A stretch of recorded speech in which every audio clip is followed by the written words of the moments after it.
लीजिए सुनिए सादत हसन मंटो की लिखी कहानी टेटवाल का कुत्ता। मेरी यानी समीर गोस्वामी की आवाज में।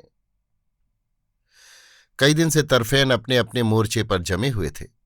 दिन में इधर और उधर से 10-12 फायर किए जाते, जिनकी आवाज के साथ कोई इंसानी चीख बुलंद नहीं होती थी। मौसम बहुत खुशगवार था। हवा खुद रो फूलों की महक में बसी हुई थी। पहाड़ियों की ऊंचाई और ढलवानों पर जंग से बेखबर कुदरत अपने मुकर्ररा अशगाल में मसरूफ थी। परिंदे उसी तरह चहचहाते थे, फूल उसी तरह खिल रहे थे और शहद की सुस्त रू मक्खियां उसी पुराने ढंग से उन पर ऊंघ ऊंघ कर रस चूसती थीं। जब पहाड़ियों में किसी फायर की आवाज गूंजती तो चहचहाते हुए परिंदे चौंक कर उड़ने लगते, जैसे किसी का हाथ साज के गलत तार से जा टकराया है और उसकी समाअत को सदमा पहुंचाने का मूजिब हुआ है। सितंबर का अंजाम अक्टूबर के आगाज से बड़े गुलाबी अंदाज में बगलगीर हो रहा था। ऐसा लगता था कि मौसम सरमा और गर्मा में सुलह सफाई हो रही है। नीले नीले आसमान पर धुनकी हुई रुई ऐसे पतले पतले और हल्के हल्के बादल यूं तैरते थे जैसे अपने सफेद बजरों में तफरीह कर रहे हैं। पहाड़ी मोर्चों में दोनों तरफ के सिपाही कई दिन से बड़ी कोफ्त महसूस कर रहे थे कि कोई फैसला कुन बात क्यों वक़ुआ पजीर नहीं होती। उकताकर उनका जी चाहता था कि मौका बेमौका एक दूसरे को शेर सुनाएं, कोई न सुने तो ऐसे ही गुनगुनाते रहें। पथरीली जमीन पर औंधे या सीधे लेटे रहते थे और जब हुक्म मिलता था 1-2 फायर कर देते थे। दोनों के मोर्चे बड़ी महफूज जगह थे। गोलियां पूरी रफ्तार से आती थीं और पत्थरों की ढाल के साथ टकराकर वहीं चित्त हो जाती थीं। दोनों पहाड़ियां जिन पर ये मोर्चे थे करीब करीब एक कद की थीं। दरमियान में छोटी सी सब्ज पोश वादी थी, जिसके सीने पर एक नाला मोटे सांप की तरह लौटता रहता था। हवाई जहाज़ों का कोई खतरा नहीं था। तोपें इनके पास थीं न उनके पास, इसलिए दोनों तरफ बेखौफ व खतर आग जलाई जाती थी। उनसे धुएं उठते और हवाओं में घुल मिल जाते। रात को चूंकि बिल्कुल खामोशी होती थी, इसलिए कभी कभी दोनों मोर्चों के सिपाहियों को एक दूसरे के किसी बात पर लगाए हुए कहकहे सुनाई दे जाते थे। कभी कोई लहर में आके गाने लगता तो उसकी आवाज रात के सन्नाटे को जगह देती। एक के पीछे एक बाज़गश्त सदाएं गूंजती तो ऐसा लगता कि पहाड़ियां आमुख्ता दोहरा रही हैं। चाय का दौर खत्म हो चुका था। पत्थरों के चूल्हे में चीड़ के हल्के फुल्के कोयले करीब करीब सर्द हो चुके थे। आसमान साफ था, मौसम में खुनकी थी। हवा में फूलों की महक नहीं थी, जैसे रात को उन्होंने अपने इत्रदान बंद कर लिए थे। अलबत्ता चीड़ के पसीने यानी बिरोजे की बू थी, मगर ये भी कुछ ऐसी नागवार नहीं थी। सब कंबल ओढ़े सो रहे थे, मगर कुछ इस तरह कि हल्के से इशारे पर उठकर लड़ने मरने के लिए तैयार हो सकते थे। जमादार हरनाम सिंह खुद पहरे पर था। उसकी राजकोप घड़ी में 2 बजे तो उसने गंडा सिंह को जगाया और पहरे पर मुतय्यन कर दिया। उसका जी चाहता था कि सो जाए, पर जब लेटा तो आंखों से नींद को इतनी दूर पाया जितने कि आसमान के सितारे थे। जमादार हरनाम सिंह चित लेटा उनकी तरफ देखता रहा और गुनगुनाने लगा, जुत्ती लेनिया सितारियां वाली वे हरनाम सिंह हो यारा भावी तेरी मही विक जाए। और हरनाम सिंह को आसमान में हर तरफ सितारों वाले जूते बिखरे नजर आए, जो झिलमिल झिलमिल कर रहे थे। जति लैंदो सितारियां वाली नी हरनाम कोरे ओ नारे भवी मेरी मही विक जाए। ये गाकर वो मुस्कुराया। फिर ये सोचकर कि नींद नहीं आएगी, उसने उठकर सबको जगा दिया। नार के जिक्र ने उसके दिमाग में हलचल पैदा कर दी थी। वो चाहता था कि ऊट पटांग गुफ्तगू हो, जिससे इस बोली की हरनाम कोरी कैफियत पैदा हो जाए। चुनांची बातें शुरू हुई, मगर उखड़ी उखड़ी रहीं। बंता सिंह, जो इन सब में कम उम्र और खुश आवाज था, एक तरफ हटकर बैठ गया। बाकी अपनी बज़ाहिर पुरलुत्फ बातें करते और जमाइयां लेते रहे। थोड़ी देर के बाद बंता सिंह ने एकदम अपनी पुरसोज आवाज में हीर गाना शुरू कर दी। हीर आख्या जो गया झूठ बोली, कौन रोठड़े यार मनाओ दाई। ऐसा कोई न मिलिया, मैं ढूंढ थकी जिहणा गया नू मोड़ लायाओ दाई। एक बाज तो कांग ने कूंज खोई, दीखा चुप है कि कर लाओ दाई। दुखां वालियां नू गला सुख दियां, नी किस्से जोड़ जहान सुनाओ दाई। फिर थोड़े वक्फे के बाद उसने हीर की इन बातों का जवाब रांझे की जबान में गाया। जेहणे बाज तो कांग ने कूंज खोई, सब्र शुक्र कर बाज फनाह होया। एवी हाल है इस फकीर दानी, धन माल गया तय तबाह होया। करें सिदकते कम मालूम होवे, तेरा रब रसूल गवाह होया। दुनिया छड़ उदासियां पहन लिया, सैयद वारिसों हुन वारिस शाह होया। बंता सिंह ने जिस तरह एकदम गाना शुरू किया था उसी तरह वो एकदम खामोश हो गया। ऐसा मालूम होता था कि खाक सतरी पहाड़ियों ने भी उदासियां पहन ली हैं। जमादार हरनाम सिंह ने थोड़ी देर के बाद किसी गैर मरई चीज को मोटी सी गाली दी और लेट गया। दफतन रात के आखिरी पहर की इस उदास फिजा में कुत्ते के भौंकने की आवाज आई। सब चौंक पड़े। आवाज करीब से आई थी। सूबेदार हरनाम सिंह ने बैठकर कहा, ये कहाँ से आ गया भौंकू? कुत्ता फिर भौंका।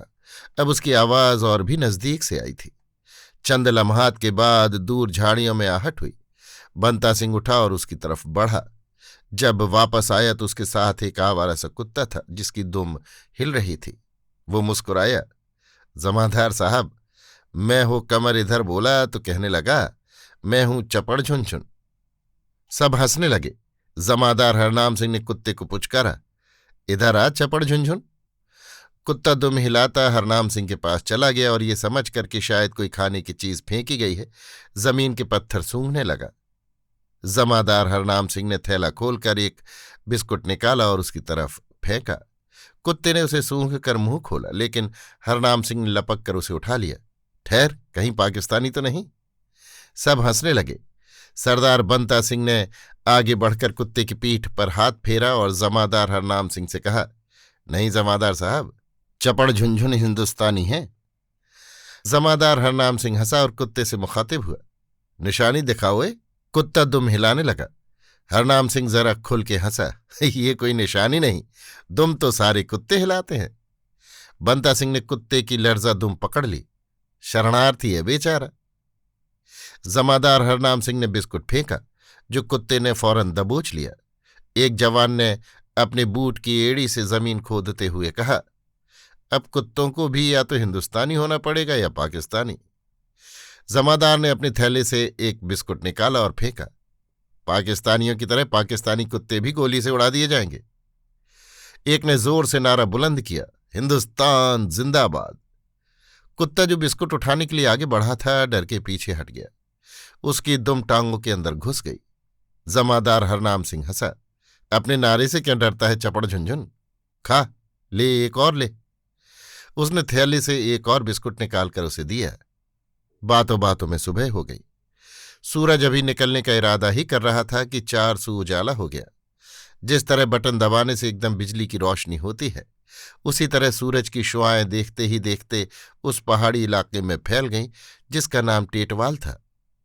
इस इलाके में काफी देर से लड़ाई जारी थी। एक एक पहाड़ी के लिए दर्जनों जवानों की जान जाती थी, फिर भी कब्जा गैर यकीनी होता था। आज ये पहाड़ी उनके पास है, कल दुश्मन के पास, परसों फिर उनके कब्जे में। इससे दूसरे रोज वो फिर दूसरों के पास चली जाती थी। सूबेदार हरनाम सिंह ने दूरबीन लगाकर आसपास का जायजा लिया। सामने पहाड़ी से धुआं उठ रहा था। इसका ये मतलब था कि चाय वगैरह तैयार हो रही है। इधर भी नाश्ते की फिक्र हो रही थी। आग सुलगाई जा रही थी। उधर वालों को भी यकीनन इधर से धुआं उठता दिखाई दे रहा था। नाश्ते पर सब जवानों ने थोड़ा थोड़ा कुत्ते को दिया, जिसको उसने खूब पेट भर के खाया। सब उससे दिलचस्पी ले रहे थे, जैसे वो उसको अपना दोस्त बनाना चाहते हैं। उसके आने से काफी चहल पहल हो गई थी। हर एक उसको थोड़े थोड़े वक्फे के बाद पुचकार कर चपड़ झुनझुन के नाम से पुकारता और उसे प्यार करता। शाम के करीब दूसरी तरफ पाकिस्तानी मोर्चे में सूबेदार हिम्मत खान अपनी बड़ी बड़ी मूछों को, जिनसे बेशुमार कहानियां वाबस्ता थीं, मरोड़े देकर टेटवाल के नक्शे का बगौर मुताला कर रहा था। उसके साथ ही वायरलेस ऑपरेटर बैठा था और सूबेदार हिम्मत खां के लिए प्लाटून कमांडर से हिदायत वसूल कर रहा था। कुछ दूर एक पत्थर से टेक लगाए और अपनी बंदूक लिए बशीर हौले हौले गुनगुना रहा था, चन कित्थे गवाह आई रात वे चन कित्थे गवाह आई। बशीर ने मजे में आकर जरा ऊंची आवाज की तो सूबेदार हिम्मत खान की कड़क बुलंद हुई, ओए कहाँ रहा है तू रात भर? बशीर ने सवालिया नजरों से हिम्मत खान को देखना शुरू किया, जो बशीर के बजाय किसी और से मुखातिब था। बता ओए। बशीर ने देखा कुछ फासले पर वो आवारा कुत्ता बैठा था, जो कुछ दिन हुए उनके मोर्चे में बिन बुलाए मेहमान की तरह आया था और वहीं टिक गया था। बशीर मुस्कुराए और कुत्ते से मुखातिब होकर बोला, चन कित्थे गवाह आई रात वे चन कित्थे गवाह आई। कुत्ते ने जोर से दुम हिलाना शुरू कर दी, जिससे पथरीली जमीन पर झाड़ू सी फिरने लगी। सूबेदार हिम्मत खान ने एक कंकर उठाकर कुत्ते की तरफ फेंका। साले को दुम हिलाने के सिवा और कुछ नहीं आता। बशीर ने एकदम कुत्ते की तरफ गौर से देखा। इसकी गर्दन में क्या है? ये कहकर वो उठा, मगर इससे पहले एक और जवान ने कुत्ते को पकड़कर उसकी गर्दन में बंधी हुई रस्सी उतारी। उसमें गत्ते का एक टुकड़ा पिरोया हुआ था, जिस पर कुछ लिखा था। सूबेदार हिम्मत खान ने ये टुकड़ा लिया और अपने जवानों से पूछा, लिंडे हैं? जानता है तुम में से कोई पढ़ना? बशीर ने आगे बढ़कर गत्ते का टुकड़ा लिया। हाँ, कुछ कुछ पढ़ लेता हूं। और उसने बड़ी मुश्किल से हर्फ जोड़ जोड़ कर ये पढ़ा, चप चपड़ झुन झुन चपड़ झुन झुन। ये क्या हुआ? सूबेदार हिम्मत खान ने अपनी बड़ी बड़ी तारीखी मूछों को जबरदस्त मरोड़ा दिया। कोडवर्ड होगा कोई? फिर उसने बशीर से पूछा, कुछ और लिखा है बशीरे? बशीर ने, जो हुरूफ शनासी में मशगूल था, जवाब दिया, जी हाँ, ये हिंदुस्तानी कुत्ता है। सूबेदार हिम्मत खान ने सोचना शुरू किया, मतलब क्या हुआ इसका? क्या पढ़ा था तुमने? चपड़। बशीर ने जवाब दिया, चपड़ झुनझुन। एक जवान ने बड़े आकलाना अंदाज में कहा, जो बात है इसी में है। सूबेदार हिम्मत खान को ये बात माकूल मालूम हुई। हाँ, कुछ ऐसा लगता है। बशीर ने गत्ते पर लिखी हुई इबारत पढ़ी, चपड़ झुनझुन, ये हिंदुस्तानी कुत्ता है। सूबेदार हिम्मत खान ने वायरलेस सेट किया और कानों पर हेडफोन जमाकर प्लाटून कमांडर से खुद इस कुत्ते के बारे में बातचीत की। वो कैसे आया था, किस तरह उनके पास कई दिन पड़ा रहा, फिर एकाएक ही गायब हो गया और रात भर गायब रहा। अब आया है तो उसके गले में रस्सी नजर आई, जिसमें गत्ते का एक टुकड़ा था। इस पर जो इबारत लिखी थी वो उसने 3-4 मर्तबा दोहराकर प्लाटून कमांडर को सुनाई, मगर कोई नतीजा बरामद न हुआ।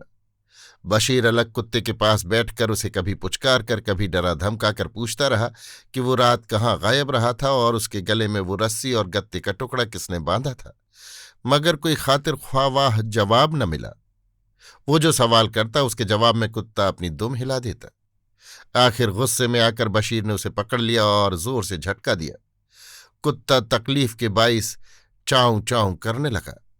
वायरलेस से फारिग होकर सूबेदार हिम्मत खान ने कुछ देर नक्शे का बगौर मुताला किया, फिर फैसला कुन अंदाज में उठा और सिगरेट की डिबिया का ढकना खोलकर बशीर को दिया। बशीरे, लिख इस पर गुरमुखी में, इन कीड़े मकोड़ों में। बशीर ने सिगरेट की डिबिया का गत्ता लिया और पूछा, क्या लिखूं सूबेदार साहब? सूबेदार हिम्मत खान ने मूछों को मरोड़े देकर सोचना शुरू किया। लिख दे, बस लिख दे। ये कहकर उसने जेब से पेंसिल निकालकर बशीर को दी। क्या लिखना चाहिए? बशीर पेंसिल के मुंह को लब पर लगाकर सोचने लगा, फिर एकदम सवाली अंदाज में बोला, सपड़ सुन सुन। लेकिन फौरन ही मुतमईन होकर उसने फैसलाकुन लहजे में कहा, ठीक है, चपड़ झुनझुन का जवाब सपड़ सुनसुन ही हो सकता है। क्या याद रखेंगे अपनी मां के सिखड़े? बशीर ने पेंसिल सिगरेट की डिबिया पर जमाई। सपर सुनसुन, 16 याने, लिख, सब सपर सुनसुन। ये कहकर सूबेदार हिम्मत खान ने जोर का कहकहा लगाया, और आगे लिख, ये पाकिस्तानी कुत्ता है।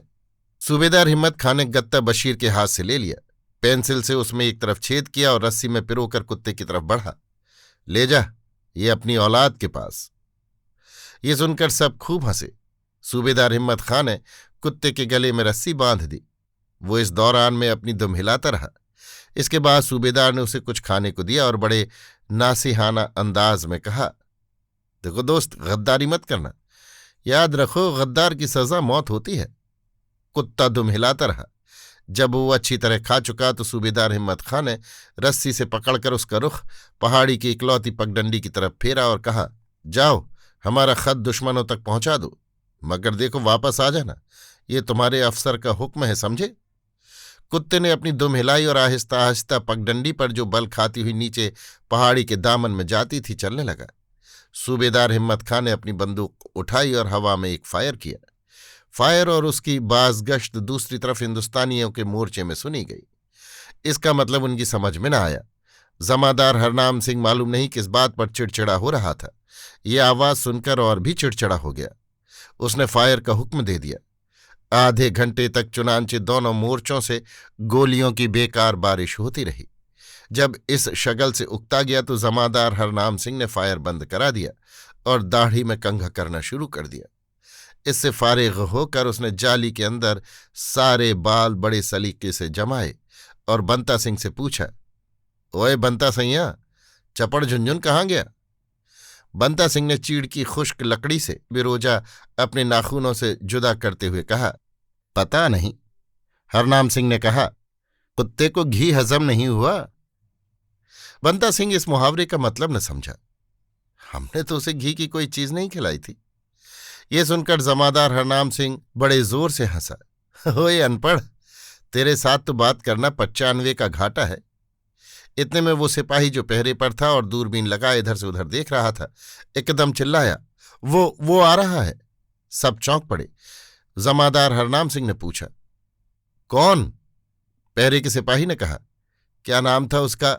चपड़ झुंझुन। चपड़ झुंझुन? ये कहकर जमादार हरनाम सिंह उठा। क्या कर रहा है? पहरे के सिपाही ने जवाब दिया, आ रहा है। जमादार हरनाम सिंह ने दूरबीन उसके हाथ से ले ली और देखना शुरू किया।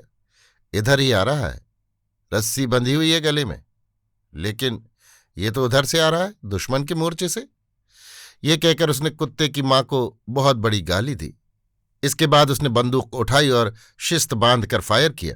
निशाना चूक गया। गोली कुत्ते से कुछ फासले पर पत्थरों की किरचें उड़ाती जमीन में दफन हो गई। वो सहम कर रुक गया। दूसरे मोर्चे में सूबेदार हिम्मत खां ने दूरबीन में से देखा कि कुत्ता पगडंडी पर खड़ा है। एक और फायर हुआ तो वो दुम दबाकर उल्टी तरफ भागा, सूबेदार हिम्मत खां के मोर्चे की तरफ। वो जोर से पुकारा, बहादुर डरा नहीं करते, चल वापस। और उसने डराने के लिए एक फायर किया। कुत्ता रुक गया। उधर से जमादार हरनाम सिंह ने बंदूक चलाई। गोली कुत्ते के कान से सनसनाती हुई गुजर गई। उसने उछलकर जोर जोर से दोनों कान फड़फड़ाने शुरू किए। उधर से सूबेदार हिम्मत खां ने दूसरा फायर किया, जो उसके अगले पंजों के पास पत्थरों में पेवस्त हो गया। बौखलाकर कभी वो इधर दौड़ा कभी उधर। उसकी इस बौखलाहट से हिम्मत खां और हरनाम दोनों मसरूर हुए और खूब कहकहे लगाते रहे। कुत्ते ने जमादार हरनाम सिंह के मोर्चे की तरफ भागना शुरू किया। उसने ये देखा तो बड़े थोक में आकर मोटी सी गाली दी और अच्छी तरह शिस्त बांध कर फायर किया। गोली कुत्ते की टांग में लगी। एक फलक शिगाफ चीख बुलंद हुई। उसने अपना रुख बदला। लंगड़ा लंगड़ा कर सूबेदार हिम्मत खां के मोर्चे की तरफ दौड़ने लगा तो उधर से भी फायर हुआ, मगर वो सिर्फ डराने के लिए किया गया था। हिम्मत खां फायर करते ही चिल्लाया, बहादुर परवाह नहीं किया करते जख्मों की, खेल जाओ अपनी जान पर, जाओ जाओ। कुत्ता फायर से घबरा कर मुड़ा। एक टांग उसकी बिल्कुल बेकार हो गई थी। बाकी 3 टांगों की मदद से उसने खुद को चंद कदम दूसरी जानिब घसीटा कि जमादार हरनाम सिंह ने निशाना ताक कर गोली चलाई, जिसने उसे वहीं ढेर कर दिया। सूबेदार हिम्मत खां ने अफसोस के साथ कहा, शहीद हो गया बेचारा। जमादार हरनाम सिंह ने बंदूक की गर्म गर्म नाली अपने हाथ में ली और कहा, वही मौत मरा जो कुत्ते की होती है। अभी आप सुन रहे थे सादत हसन मंटो की लिखी कहानी टेटवाल का कुत्ता, मेरी यानी समीर गोस्वामी की आवाज में।